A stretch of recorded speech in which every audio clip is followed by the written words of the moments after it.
When was the last time you saw Hubert the Lion this freaking big? I have never seen one this big. I'm standing right here. Look how big he is. Unreal. Hey everybody. It is Saturday night.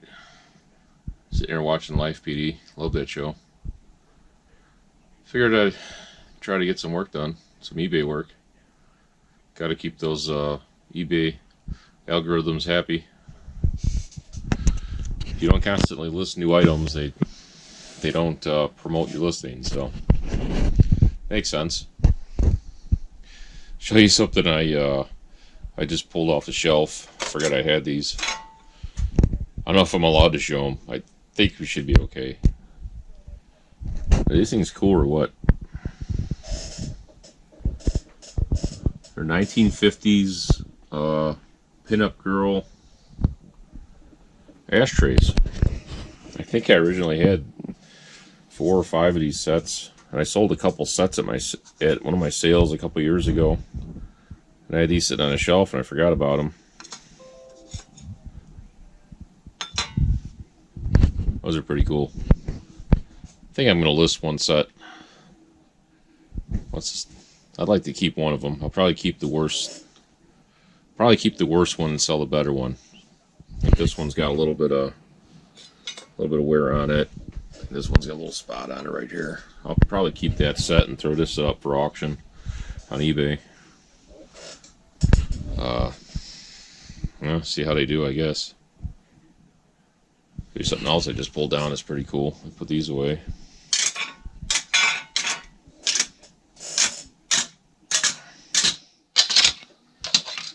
Found this, pulling out some car manuals, I found this binder. This thing's pretty cool. Somebody went and took all the old car advertisements out of magazines and put them in this binder. And they put them in order, starting with, well, they got 1940 here, and then it goes up to 1947, the Lincoln. 1947 Lincoln. That's a nice car. We had a 39 Lincoln like that. Beautiful cars. I actually bought a storage unit a few years ago. Had a 1935. He was a 1935 Lincoln Model K Roadster with body by LeBaron Bonney, I believe. Could be wrong, but it was one of only like 10 they made, and one of only like 2 or 3 still in existence. Yeah, that was a cool find.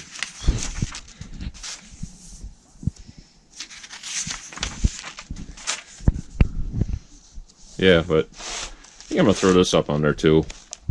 It's cool, but I like things I could display, and this really isn't displayable for me.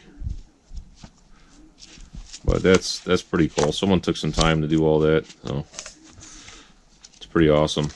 I think I'm gonna throw that up too. You know, somebody had asked me, why did I give Pete, a Craigslist hunter, such a good deal? It's just stuff, and I'm selling to another reseller, so I have to understand they have to make money as well. It's just how it is. Actually, I prefer to sell to other resellers. You figure that one out. Why?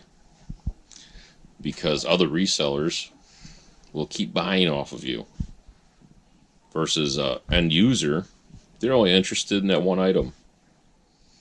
Yeah, I can price everything retail and let it sit there, and what's the point? It's just going to sit there until it sells.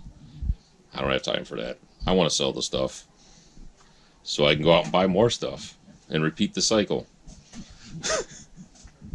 I know you think I'm crazy, but it works. It works for me. So that's my, there's a method to my madness. And if I can get someone to understand it, awesome. If not, whatever. Pete was happy. I'm happy. And the people that are going to end up with that stuff, they're going to be happy. That's the best part about this business. You get to put people in touch with the items that they've been looking for. You don't see it as much on eBay. Once in a while, I'll get a message from somebody telling me how ecstatic they are that I listed this item and gave them the chance to buy it, and just, you know, I've gotten messages like that over the years, and it feels good. So you can't always focus on the profits. Sorry, got distracted. I'm keeping my bills paid. I'm happy. It's all that matters. Alright, I'm going to get some work done. We're going to show you a couple other things. About 2.5 years ago, I think it was, me and a couple friends bought, I think it was 3 storage units that belonged to the same gentleman who passed away, and his family didn't want anything to do with the units. They thought it was all garbage. Turns out this gentleman, he was a career Sears small engine repairman, or serviceman, whatever you want to call it, from the 1950s all the way up through the late 1970s. And he had some cool stuff in there. It was unbelievable. Tons and tons and tons and tons of new old stock Sears small engine related stuff. There was even a nearly complete new old stock late 1960s Sears go-kart in there. There was half a mini bike. There were outboard motors. I filled my box truck with new old stock Sears outboard motor boat parts. I still have most of them, and it's just unreal amount of stuff. There was an engine still in the shipping crate from 1955, I think it was, for a Sears Allstate motorcycle. Yeah, there was some really cool stuff in these units.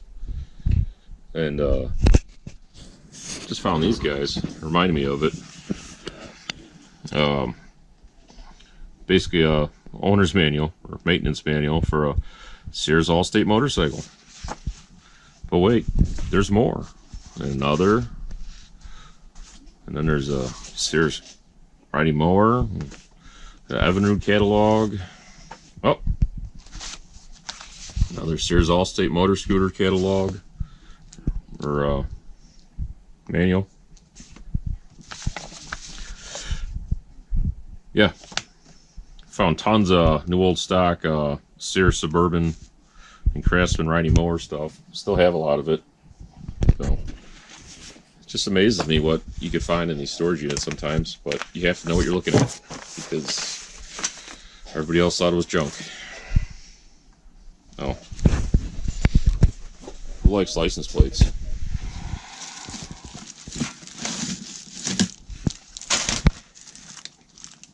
Look at these brand new license plates, never used.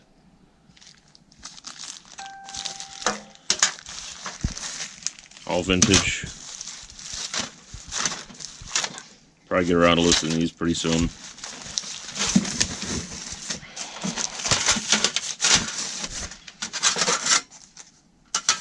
That one's used, and that one's used, but the rest of these, look at them.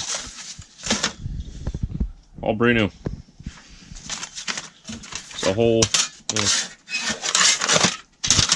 look at all of them. About 95% of these are new, never used. Crazy, huh? Those came out of the deal when I bought the building full of stuff.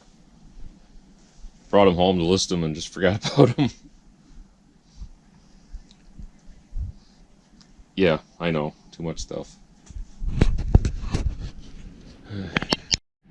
So I thought about the other thing I wanted to talk about. I was talking with the storage auction buddy on the phone the other day, and talking about how it's going to be when the auctions open back up. You know, we're talking about the people selling all the private seller ones on like storage treasures right now, and you know how everybody's hungry for merchandise, so they're buying them. So I'm not going to touch those. I can wait. He's not going to touch them. He can wait. But I told him I was worried about the guys that we know that rely on the flea markets to sell it. Now they're saying that the flea markets aren't going to open the rest of the year, whether the state, you know, says they can or not. You know, I know guys who solely rely on the flea markets as the main source of their income because they don't know how to sell the stuff otherwise. And that's all they know. That's what they know to do. So, and I can't help but feel some compassion for them. And my buddy, I'm not going to say who he is, but his response was, "Screw them. It's their problem." I'm sorry. I don't feel that way. That's not me. No. I want to see other people succeed. I enjoy hearing about other people make money in this business. I like to hear about their scores. I don't like when people brag. That's a different story. When you hear about other people getting a good score in a unit, it gives yourself hope. It gives everybody else hope. And that's a good thing. So I think it is. I don't want to see people fail. I mean, there's people I really don't get along with, but you know what? We're all doing this for the same thing, so we have to get along to one extent or another. Would you want them to wish that you failed? No, you wouldn't. Yeah, maybe it's just me. That's just how I am. I like to see others succeed. Something I wanted to say. I think that's it tonight. I got everything listed that I wanted to get listed. Try to enjoy the rest of the evening. Well, it's 10 after 11, so no, most everybody else is asleep by now. So one more thing is on my mind. I've dealt with depression, anxiety, stress my whole life. So I guess you could say I'm sort of preconditioned to this whole scenario that's going on in our lives right now.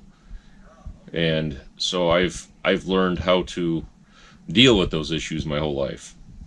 I learned tricks, you know, I taught myself how to, you know, what to do, what not to do. So I've gone into this kind of prepared, but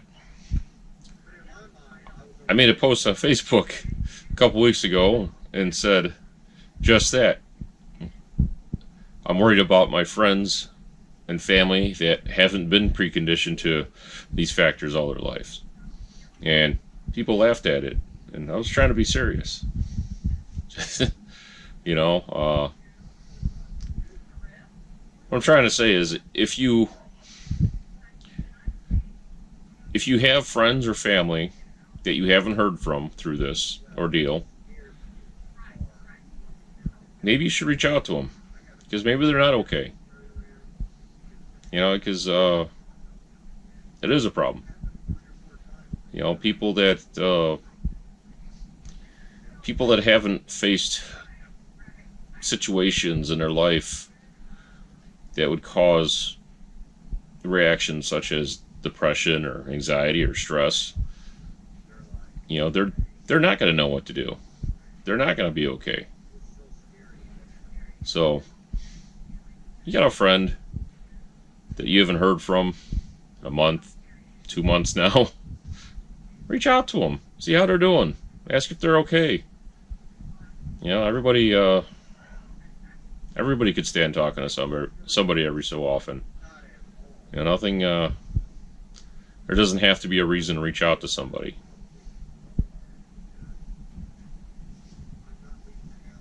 That's again, it's just me. That's how I feel. I know you want to hear about reselling, that psychology, right? It all goes hand in hand. You'll figure it out sooner or later. See you later.